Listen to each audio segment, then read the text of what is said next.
بسم الله الرحمن الرحيم. السلام عليكم. اليوم مع التصحيح لبكالوريا 2018 في مادة علوم الطبيعة والحياة شعبة رياضيات. نبدأ مع الموضوع الأول.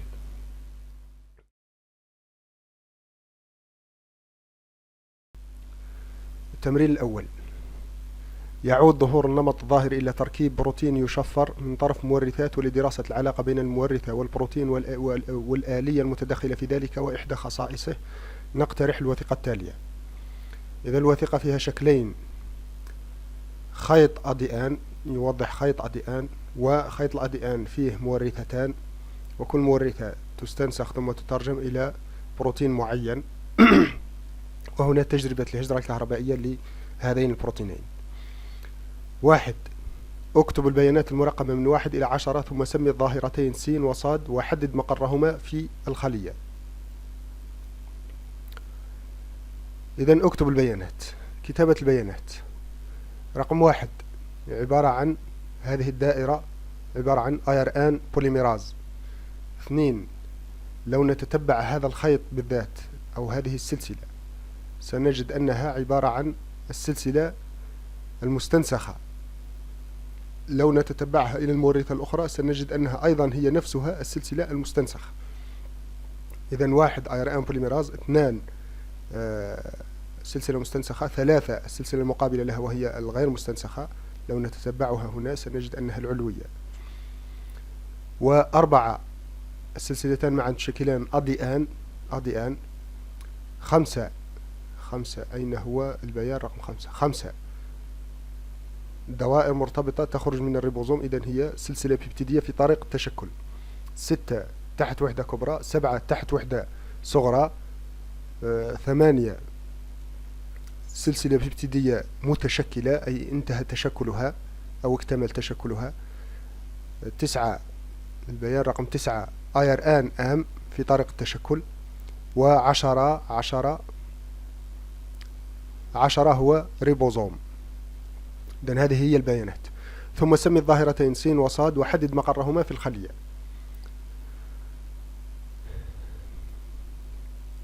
الظاهرة س هي ظاهرة الاستنساخ، والظاهرة صاد هي الترجمة. الظاهرة س الاستنساخ يحدث في نواة الخلية، والترجمة تحدث في هيول الخلية.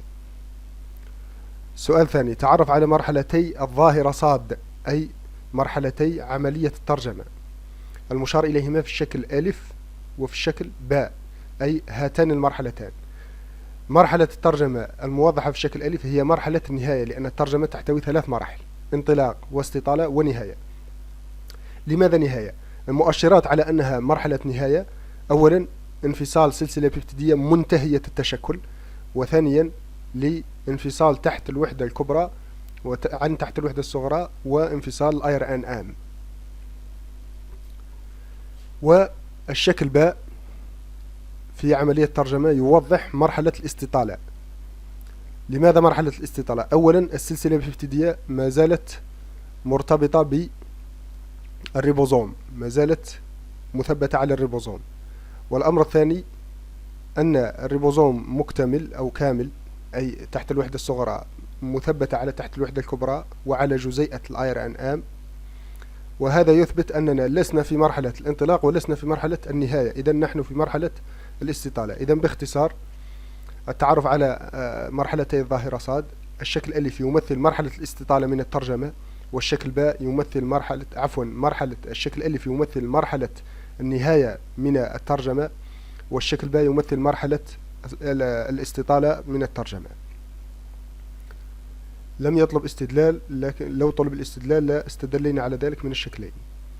السؤال الثالث: قدم تفسيرا لاختلاف نتائج الهجرة الكهربائية للعنصرين 5 و8. قدم تفسيرا. التفسير: إذن العنصرين 5 أي البروتين المتشكل في الشكل باء والبروتين المتشكل في الشكل ألف. لماذا اختلفت نتائج الهجرة؟ لأن هنا لو نلاحظ فالبروتين المتشكل في الشكل ألف أي البروتين 8 في شريط الهجرة هاجر نحو القطب الموجب، لكن البروتين رقم 5 هاجر نحو القطب السالب. إذا نتائج الهجرة مختلفة تماما. هذا مطلوب تفسير له.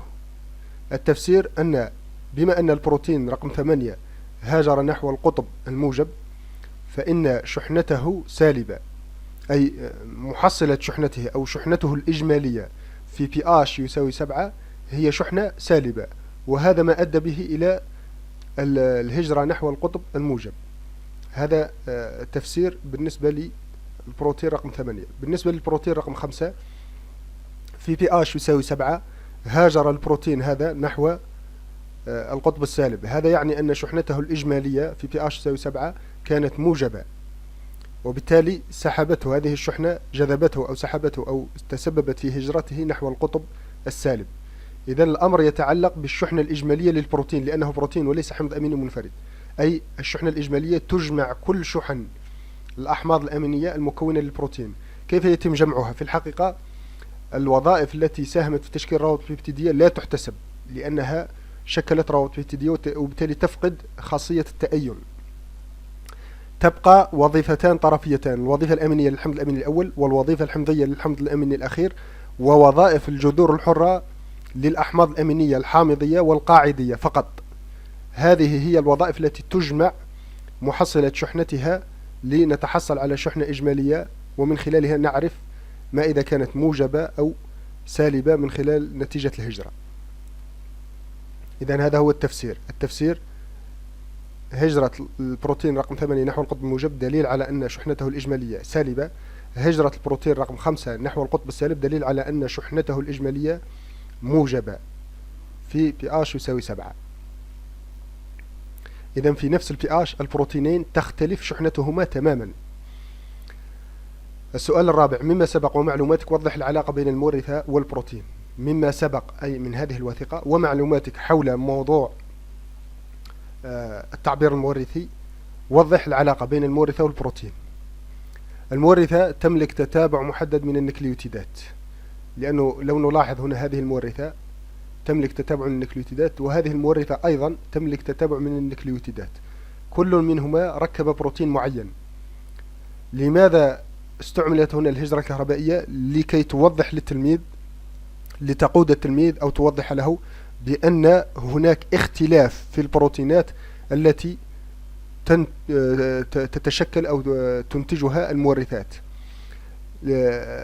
فنتيجة الهجرة توضح أن تركيب البروتينات من الأحماض الأمينية يختلف، وهذا سيقود التلميذ إلى أن سبب هذا الاختلاف هو اختلاف الرامزات الموجودة في الأيرن آم، وسبب اختلاف الرامزات الموجودة في الأيرن آم هو اختلاف تتابع المورثات، حيث كل مورثة لها تتابع خاص من النكليوتيدات يختلف عن غيرها من المورثات، وبالتالي ذلك التتابع من النكليوتيدات سيستنسخ إلى تتابع محدد في الشفرة الوراثية من الرامزات، وتلك الرامزات ستترجم إلى تتابع محدد من الأحماض الأمينية، والذي سيشكل بروتين معين. حتى لو تلاحظون في الشكل الهندسي هنا، حتى في شكل البروتينين يظهر هناك الاختلاف في شكل البروتينين.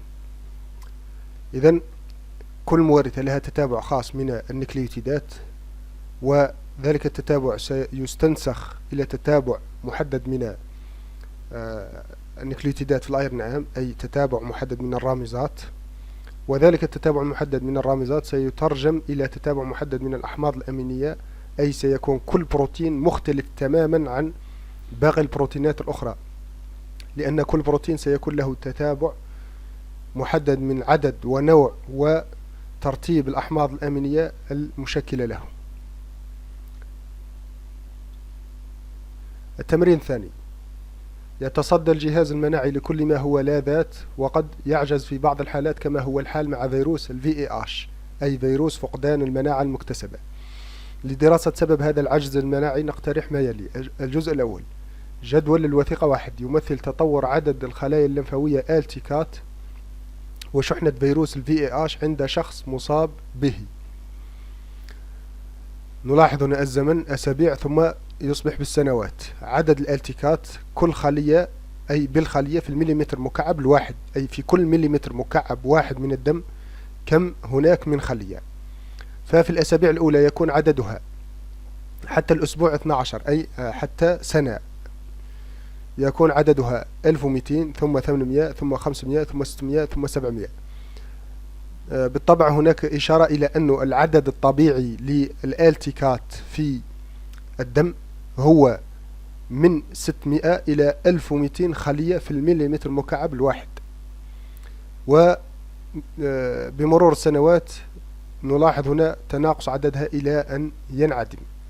شحنة الفيروس تكون منعدمة، وبمجرد الإصابة يبدأ أو شحنة الفيروس تبدأ بالتزايد حتى الأسبوع السادس ثم تنخفض تدريجيا. بمرور السنوات تبدأ الشحنة بالتزايد حتى تبلغ قيمة أعظمية عند السنة العاشرة. السؤال الأول: أنجز منحنى بياني يمثل تطور عدد الخلايا الليمفاوية التكات بدلالة الزمن. لكي نربح الوقت سننجز منحنى تقريبي وليس كامل. هنا نفترض أن الزمن بالأسابيع ثم يتحول هنا بالسنوات. المطلوب إنجاز منحنى لعدد الالتكات الالتي 4 بدلالة الزمن. إذن هنا الزمن، والزمن قلنا كان بالأسابيع، هنا الخطين أصبح بالسنوات. هنا الالتكات باختصار يكون عددها كبير 1200 ثم يتناقص ثم يعود إلى التزايد بشكل تدريجي. انطلاقا من السنة الأولى حتى السنة العاشرة يتناقص عدد الالتكات بشكل مستمر إلى أن ينعدم. هذا باختصار بشكل تقريبي شكل المنحنى الذي سيتم رسمه. ضع على المنحنى المراحل تطور الإصابة بالVIH. مراحل تطور الإصابة هنا، مراحل تطور الإصابة تكون بهذا الشكل. مرحلة الإصابة الأولية تكون من لحظة الإصابة بالفيروس حتى حوالي 6 أسابيع، ثم أو أكثر، 6 أسابيع أو أكثر. ثم مرحلة الترقب تبدأ من حوالي 6 أسابيع إلى أن يكون عدد الالتكات حوالي 200 خلية في المليمتر مكعب الواحد، أي نعد هنا حوالي 200 ونسقطها أفقيا هنا الرقم 200، لأنه هنا لدينا 1200 في بداية المعايرة كانت 1200. هنا لما يصبح عدد الالتكات 1200 نسقط على المنحنى لنجد المرحلة التي توافق مرحلة العجز المناعي. إذن هذه المرحلة التي يكون فيها عدد الالتكات من 200 فأقل تمثل العجز المناعي. المرحلة الأولى 6 أسابيع الأولى، أو نستطيع القول 8 أسابيع الأولى، هي مرحلة الإصابة الأولية. والمرحلة الوسطى هي مرحلة الترقب أو الإصابة دون أعراض. 2. قارن بين تطور شحنة الفيروس بالVIH، فيروس الVIH، وعدد الخلايا الالتكات في الأسابيع 6 الأولى. ماذا تستنتج؟ إذن الأسابيع 6 الأولى الالتكات يتناقص عددها وشحنة الفيروس تتزايد. إذن هذه هي المقارنة بشكل مختصر. في نفس الوقت أي في هذه الأسابيع كان عدد الالتكات يتناقص، وفي نفس الوقت كان كانت شحنة الفيروس تتزايد. ماذا نستنتج؟ الاستنتاج أن سبب تناقص الالتكات يعود إلى الفيروس، أي أن الفيروس يصيب الالتكات. هذا هو السبب هذه المقارنة. الجزء الثاني: لدراسة أكثر دقة تم متابعة كمية الانترلوكين 2 بعد حقن كميات متزايدة من مولد ضد عند فئران عادية وأخرى ذات CMH2 طافر. فئران عادية وفئران لها CMH2 طافر. النتائج التجريبية ممثلة في الوثيقة 2. تمثل الوثيقة 3 رسومات تخطيطية لجزيئات غليكوبروتينية غشائية ارتبطت لوجود تكامل بنيوي فيما بينها، بينما تمثل الوثيقة 4 نتائج حضن خلايا لمفاوية آل بي محسسة في تراكيز متزايدة من الانترلوكين 2. إذا الوثيقة 2 توضح كمية الانترلوكين 2 بدلالة كمية مولد الضد. الخط المستمر يمثل الفئران العادية، والخط المتقطع أو المنحنى المتقطع يمثل الفئران طافرة CMH2. الوثيقة 3 تمثل CMH2 مرتبط أو مثبت للبيبتيد المستضدي والجي بي 120 والعناصر A و B. سنتعرف على هذه العناصر في الشكلين ألف وباء من خلال الأسئلة. هنا في الوثيقة 4 لدينا عدد الخلايا البلازمية بدلالة تركيز الانترلوكين 2. 1. تعرف على العنصرين A و B من الوثيقة 3. اشرح الأهمية البيولوجية للشكل باء من الوثيقة 3 انطلاقا من نتائج الوثيقة 2. سؤال ثالث، حلل الوثيقة 4 ماذا تستنتج؟ السؤال الأول، تعرف على العنصرين A و B من الوثيقة 3. إذن الجي بي 120 وهو محدد فيروس ال VIH يرتبط به العنصر A.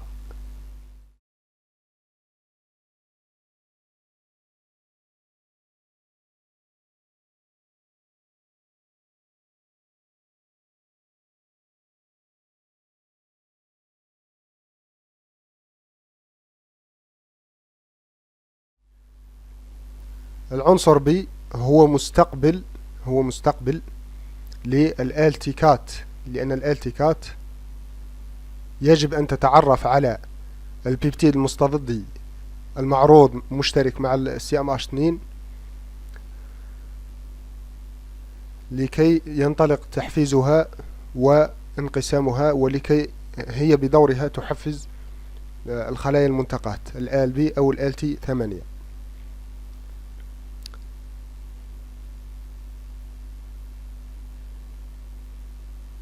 السؤال الثاني، اشرح الأهمية البيولوجية للشكل باء من الوثيقة 3 انطلاقا من نتائج الوثيقة 2. إذا الأهمية البيولوجية للشكل باء، الشكل باء ما هي الأهمية البيولوجية له؟ الأهمية البيولوجية له هي انتقاء للالتكات النوعية لهذا البيبتيد المستضدي، حيث اللمفاويات التكات التي تملك المستقبل الذي يتكامل مع هذا البيبتيد المستضدي هي الوحيدة التي ستتعرف تعرفا مزدوجا ثم ينطلق انقسامها وتمايزها إلى LTH، والتي بدورها ستحفز باقي الخلايا المناعية. إذن الهدف أو الأهمية البيولوجية للشكل باء تكمن في انتقاء الالتكات في وجود المستضد، أي الالتكات النوعية للبيبتيد المستضدي. السؤال الثالث، حلل الوثيقة 4 ماذا تستنتج؟ إذا الوثيقة 4 عدد الخلايا البلازمية بدلالة تركيز الانترلوكين 2. كلما زاد تركيز الانترلوكين 2 كلما زاد عدد الخلايا البلازمية، أي أن الخلايا البلازمية المنتقاة لا تنقسم إلا إذا تم تحفيزها من طرف الانترلوكين 2. إذا انقسام الخلايا البلازمية يعتمد على تركيز الانترلوكين 2، فكلما زاد تركيز الانترلوكين 2 إذا هنا نلاحظ أن عدد الخلايا البلازمية يزيد بزيادة تركيز الانترلوكين 2. الاستنتاج، نستنتج أن الانترلوكين 2 هو الذي يحفز الخلايا البلازمية على التكاثر، لأن زيادة عدد يعني التكاثر، والتكاثر هو الانقسام. إذا انقسام الخلايا البلازمية لا يتم إلا بوجود الانترلوكين 2. إذا هذا هو الاستنتاج. الجزء الثالث، مما سبق ومعلوماتك اكتب نصا علميا توضح فيه سبب العجز المناعي الذي يحدثه فيروس ال VIH. إذا سبب العجز المناعي، السبب في الحقيقة هو أن الفيروس يغير من محدداته. ولماذا يغير من محدداته؟ لأن الفيروس أثناء تكاثره داخل الخلايا المصابة هو كثير الطفور، أي كثير الطفرات، مادته الوراثية تكثر فيها الطفرات، وبالتالي في كل مرة سيصنع محددات جديدة تختلف عن المحددات السابقة، فيكون جديد بالنسبة للجهاز المناعي، سيضطر الجهاز المناعي للتعرف عليه من جديد، ويكون خلال ذلك الوقت قد أصاب مجموعة من الخلايا الجديدة، يتكاثر داخل الخلايا الجديدة وتحدث طفرات على مادته الوراثية، يصنع بروتينات جديدة، محددات جديدة وهي جبت 120 جديدة تماما تختلف عن السابقة، ثم يضطر الجهاز المناعي للتعرف عليه من جديد، وأثناء مراحل الاستجابة المناعية يكون قد أصاب خلايا جديدة، وهكذا. وبالتالي سيستمر الفيروس في إنقاص عدد اللمفاويات التيكات، ويستمر الجهاز المناعي في التصدي له. تستمر هذه الحالة حتى يعجز الجهاز المناعي عن تعويض الالتيكات التي تتناقص بشكل مستمر. في اللحظة التي يعجز فيها الجهاز المناعي عن تعويض الالتيكات يعجز عن تحفيز المناعتين، لأن الالتيكات يجب أن يكون عددها الطبيعي من 600 إلى 1200 خلية في المليمتر المكعب الواحد، كحد أدنى لعدد الالتيكات في الدم في المليمتر المكعب الواحد من الدم هو 200. إذا قل عن 200 يصبح الجهاز المناعي عاجزا عن التصدي لأي عامل ممرض أو غير ممرض، أي هنا ستصبح الالتيكات عددها غير كافي لحدوث عملية التحفيز، لأن الكمية التي تنتجها من الانترلوكين 2 لن تكون كافية لتحفيز الالتيويت المنتقات والالبي المنتقات، وبهذا يمكن لأي عامل أن يسبب أضرار كبيرة أو حتى الموت بالنسبة للشخص الذي وصل إلى مرحلة العجز المناعي بسبب فيروس VIH. إذن هذا ما يجب أن يتناوله النص العلمي لسبب عجز الجهاز المناعي بسبب فيروس VIH. الموضوع الثاني، التمرين الأول: تماس العضوية ببعض المستضدات يؤدي إلى تركيب جزيئات دفاعية تعمل على إقصائها، إلا أن بعضها مثل عصيات الكزاز المفرزة للتوكسين أي سم قد تتسبب في موتها، مما جعل الإنسان يفكر في مساعدة عضويته للتصدي لمثل هذه المستضدات المميتة بتصنيع لقاحات يمثل الشكل ألف صورة لجزيئة دفاعية، بينما يمثل الشكل باء نتائج المعايرة الدورية لكمية الجزيئات الدفاعية في مصل شخص مصاب. إذن جزيئة دفاعية في الشكل ألف، والشكل باء يوضح المعايرة الدورية لكمية هذه الجزيئات الدفاعية في مصل شخص مصاب. واحد: تعرف على الجزيئة الممثلة في الشكل ألف ثم مثلها برسم تخطيطي عليه كافة البيانات. تعرف على الجزيئة الممثلة في الشكل ألف، هي عبارة عن جسم مضاد، بشكل مختصر جسم مضاد. مثلها برسم تخطيطي عليه كافة البيانات. طبعا يرسم التلميذ بنية جسم مضاد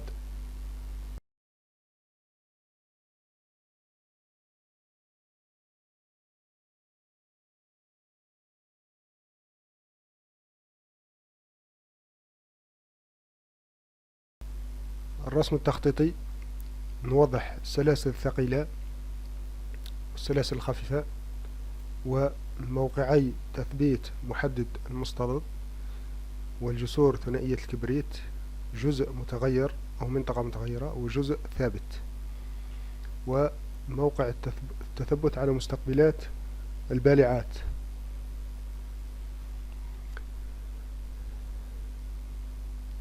السؤال الثاني: سمي الظاهرة الناتجة عن ارتباط جزيئات الشكل ألف بعصيات الكزاز ثم حدد أهمية هذا الارتباط. ارتباط الأجسام المضادة بالمستضد يسمى المعقد المناعي، تشكيل المعقد المناعي. إذا الظاهرة الناتجة هي تشكيل معقد مناعي. ثم أحدد أهمية هذا الارتباط. تكمن أهمية تشكيل المعقد المناعي في منع تكاثر المستضد، منع انتشار المستضد، منع إبطال مفعول المستضد إلى آخره. السؤال الثالث: حدد ما يميز الاستجابة الثانوية من الشكل باء. عند الإصابة الأولى بالمستضد في الشكل باء، عند الإصابة الأولى بالمستضد تكون الاستجابة بعد حوالي أسبوع، وسعتها حوالي 1. عند الإصابة الثانية بنفس المستضد الاستجابة تكون خلال ساعات قليلة فقط، وسعتها تكون 3 أضعاف الاستجابة الأولية. إذا ما يميز الاستجابة الثانوية عن الاستجابة الأولية هو أنها تكون سريعة مقارنة بالاستجابة الأولية، وسعتها كبيرة مقارنة بالاستجابة الأولية. إذا سريعة وقوية، هذه هي مميزات الاستجابة الثانوية، سريعة وقوية. السؤال الرابع: بين في نص علمي كيف يؤدي اللقاح إلى مساعدة العضوية في التصدي للمستضدات المميتة كعصيات الكزاز انطلاقا من الوثيقة ومعلوماتك. الوثيقة تبين أن اللقاح يساهم في تقوية الجهاز المناعي ضد المستضدات، حيث الاستجابة الثانوية تكون أسرع وأقوى ضد نفس المستضد. إذن استعمال اللقاح لكي يتعرف عليه الجهاز المناعي، يتعرف على هذا النوع من المستضدات، وبالتالي ستكون هناك خلايا ذاكرة في الجسم تكون متخصصة أو نوعية لهذا المستضد الذي حقن في شكل لقاح. إذا دخل المستضد الحي القادر على إحداث المرض أو الموت، فإن الجهاز المناعي سوف يتصدى له لوجود الخلايا الذاكرة، وبالتالي ستكون الاستجابة قوية وسريعة وتمنع حدوث المرض أو حتى الموت. إذن اللقاح يساهم في إكساب الجسم مناعة ضد المستضدات من خلال تشكيل خلايا ذاكرة. لهذا يطلق على الفرد الذي يحقن باللقاح بالفرد الممنع أو المحصن، وهو الفرد الذي اكتسب مناعة ضد ذلك المستضد الموجود في اللقاح. بعد ذلك إذا تعرضت العضوية لنفس المستضد في مرات لاحقة، فإن العضوية ستتصدى بالاستعانة بتلك الخلايا الذاكرة، وبالتالي سيمكن القضاء على هذا المستضد.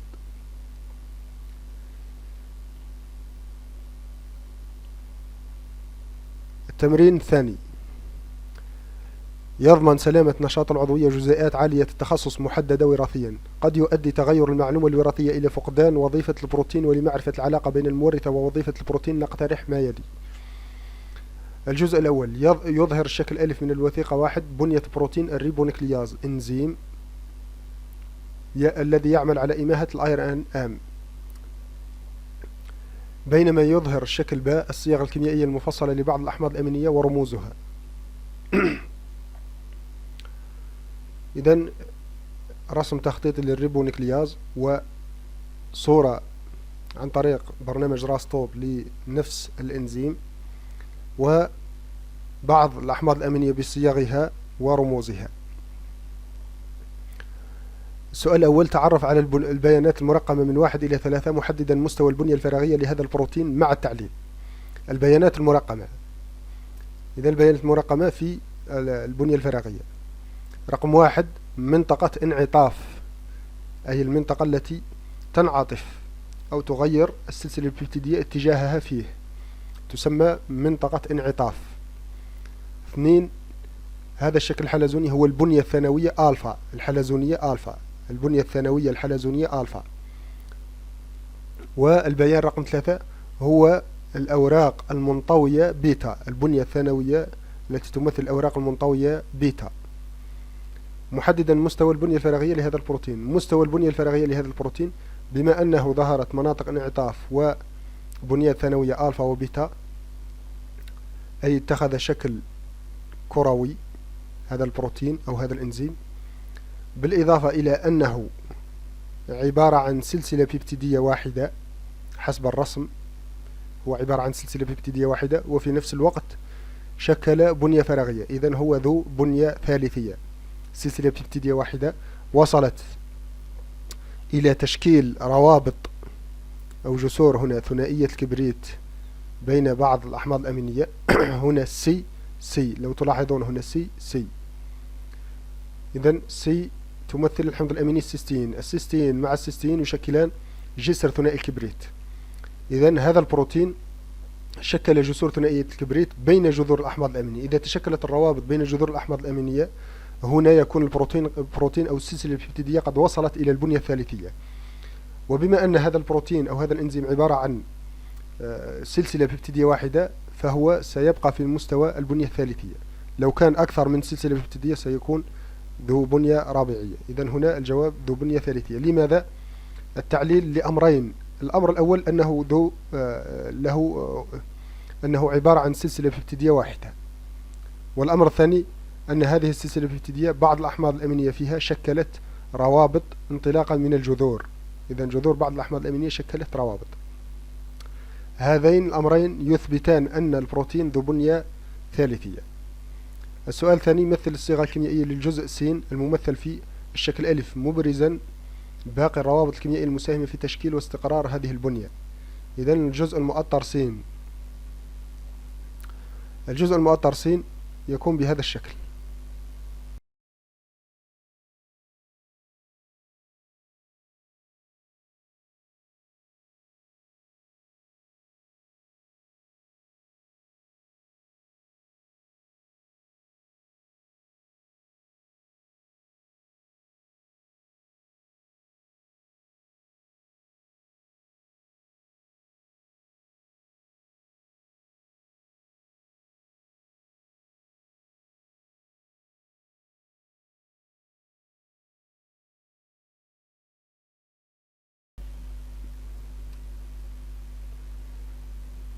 روابط هيدروجينية، روابط أو تقارب الجذور الكارهة للماء، وروابط شاردية.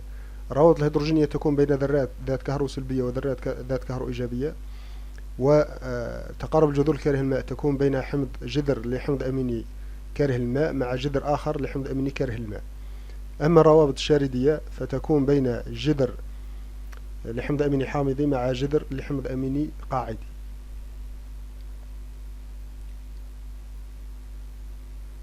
الجزء الثاني: لإبراز العلاقة بين الجزيئات البروتينية والمورثات التي تشرف على تركيبها نقترح الدراسة التالية. يمثل الشكل ألف من الوثيقة 2 عناصر متدخلة في التعبير المورثي لجزء من المورثة المشفرة للأحماض الأمينية الأخيرة للريبونيكلياز العادي، بينما يمثل الشكل باء الجزء الأخير من هذه المورثة للريبونيكلياز غير العادي.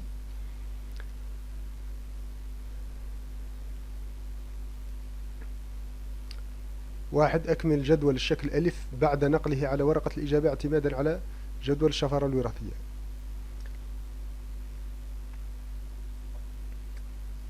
لدينا هيستidine، رامزة المضادة، ورامزات الأيرن أم. الرامزة المضادة هي الرامزة الموجودة على جزيئة الأير أنتي، والرامزة هي رامزة توجد على جزيئة الأير أن أم.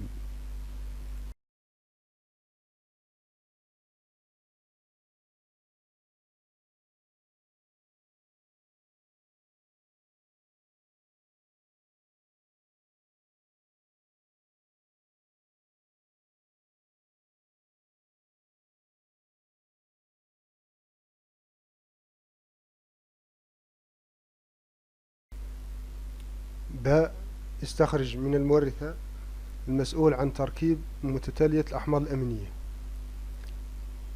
استخرج جزء المورثة المسؤول عن تركيب متتالية الأحماض الأمينية.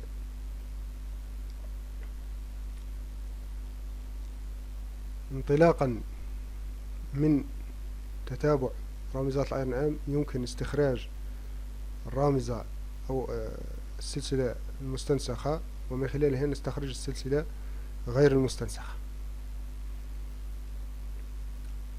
فالسلسلة مثلا نبدأ بالسلسلة الغير مستنسخة. السلسلة الغير مستنسخة تكون مطابقة لجزيئة الأيرن أم، نغير الحرف E بالحرف T فقط. يعني هنا ستكون C A T ثم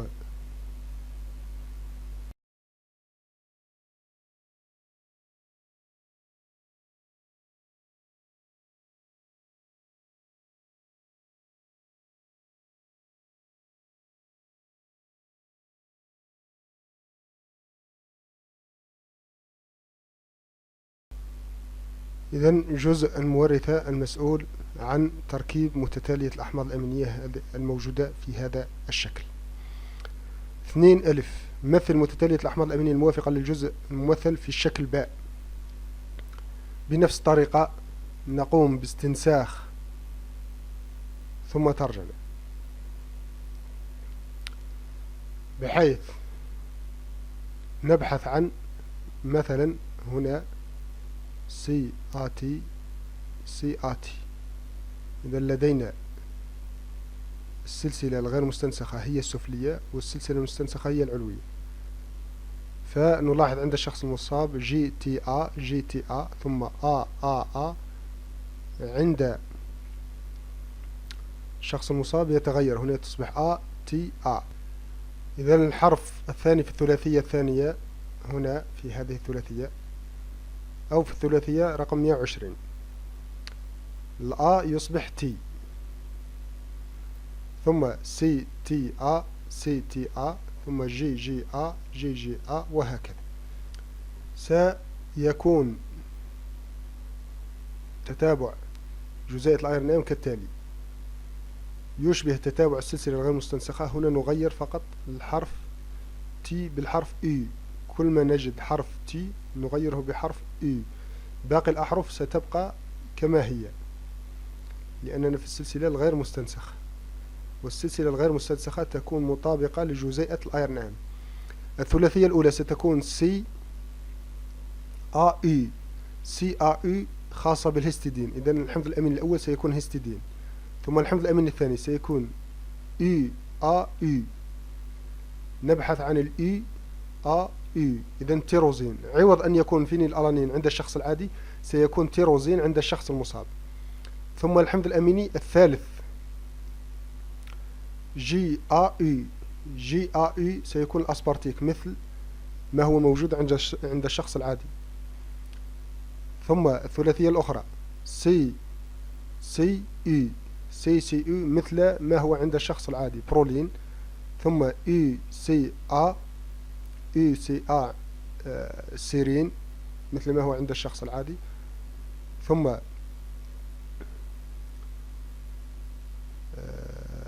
GEC فالين. ثم EAA رامزة توقف. إذن التتابع عند الشخص المصاب يشبه التتابع عند الشخص العادي، يختلفان فقط في الحمض الأميني رقم 120 يكون فينيل ألانين عند الشخص العادي ويكون تيروزين عند الشخص المصاب. بحدد بدقة سبب تركيب ريبونيكلياز غير عادي، مبينا النتيجة المترتبة عن ذلك على المستوى الجزيئي. إذن سبب تركيب ريبونيكلياز غير عادي، السبب هو تغير القاعدة الأزوتية في الثلاثية رقم 120 حيث كانت تكون عند الشخص العادي تي، عند الشخص العادي تكون تي، بينما عند الشخص المصاب تصبح نحن نتكلم عن السلسلة الغير مستنسخة. إذن لماذا السلسلة الغير مستنسخة؟ لأن ثلاثيات السلسلة الغير مستنسخة هي التي تشفر في الحقيقة لأحماض أمينية.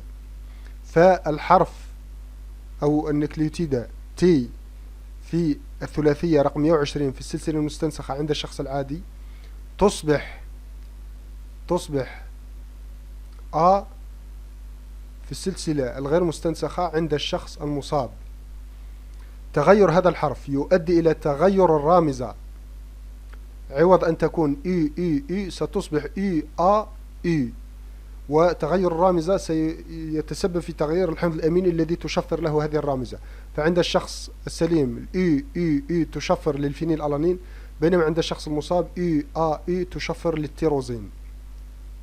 إذن سبب تركيب ريبونيكلياز غير عادي هو خلل أو تغير نكليوتيدة في المورثة أو قاعدة أزوتية. تغير القاعدة الأزوتية هو عبارة عن طفرة، وبالتالي نتج ريبونيكلياز غير عادي، مبينا النتيجة المترتبة عن ذلك على المستوى الجزيئي. إذن على المستوى الجزيئي سيتغير الحمض الأميني، وتغير الحمض الأميني سيؤدي إلى تغير البنية الفراغية لهذا الإنزيم، وبالتالي سيصبح الإنزيم غير عادي أو غير طبيعي. تغير القاعدة الأزوتية نتيجة طفرة على مستوى المورثة المسؤولة عن تركيب الريبونيكلياز سيؤدي إلى تركيب أو استنساخ ايرون ام يحتوي تلك القاعدة الجديدة، أي نتيجة الطفرة، وسيترجم ذلك الايرون ام إلى بروتين يحتوي في الثلاثية رقم 120 عوض أن يحتوي الفينيلألانين سيحتوي التيروزين، وبالتالي سيحدث تغير في تتابع الأحماض الأمينية في جزيئة الريبونوكلياز، وتغير الحمض الأميني في السلسلة البيبتيدية سيؤدي حتما إلى خلل في هذا الإنزيم. الجزء الثالث وضح في نص علمي العلاقة بين المورثة ووظيفة البروتين من خلال ما توصلت إليه ومعلوماتك. إذا العلاقة بين المورثة ووظيفة البروتين، إذا كانت المورثة تحمل تتابعها العادي والطبيعي فإنها ستشفر لتتابع محدد من الأحماض الأمينية.